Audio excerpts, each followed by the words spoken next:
I'm just going to move on to my fourth area for you to be mindful of, which is around opportunities. We're always talking about the opportunities that IAPT can provide for us, ways in which we can develop the service. But I think the biggest opportunity is around how we use IAPT to challenge the whole culture and context of mental health care and well-being. There's a number of examples of this. For example, IAPT does and has already started to challenge our thinking around how we deliver psychological therapies across the whole spectrum of need. How do we ensure, not just we as in statutory providers, but how do we as a collective team of interested individuals make sure that people have continuum of access to psychological support delivered by skilled, competent individuals across their whole spectrum of need, from well-being all the way through to people with severe and enduring mental health problems. How do we use IAPT as an opportunity to review what we mean by primary care mental health services?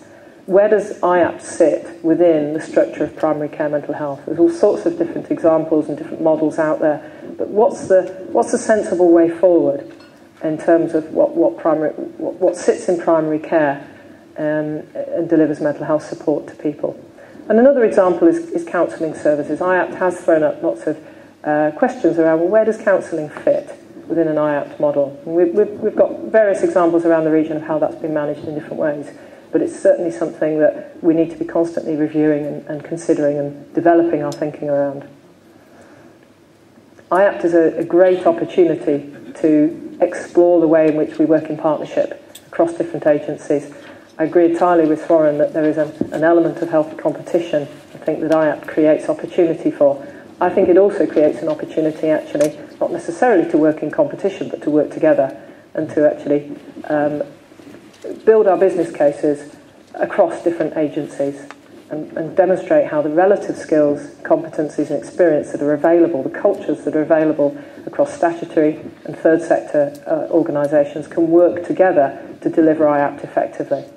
And again, there are a number of examples across the region of where that's being experimented with.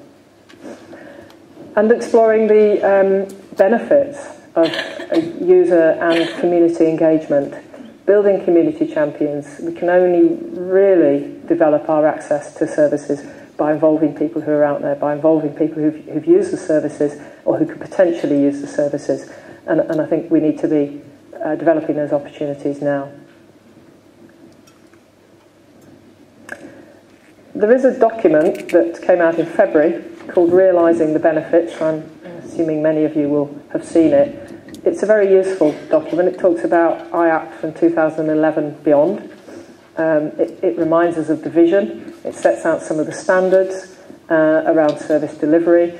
And it talks about how we can make sure that we're making the case for future investment in IAPT. So if you've not seen this document, it's a very easy, quick read. It's a reminder of lots of things you'll already be aware of, but it's very much focusing our thinking on what are the main areas where we can be looking to realise the benefits of IAPT in a convincing and meaningful way to ensure that IAPT becomes truly sustainable. And it outlines these in the following areas: health and well-being gains.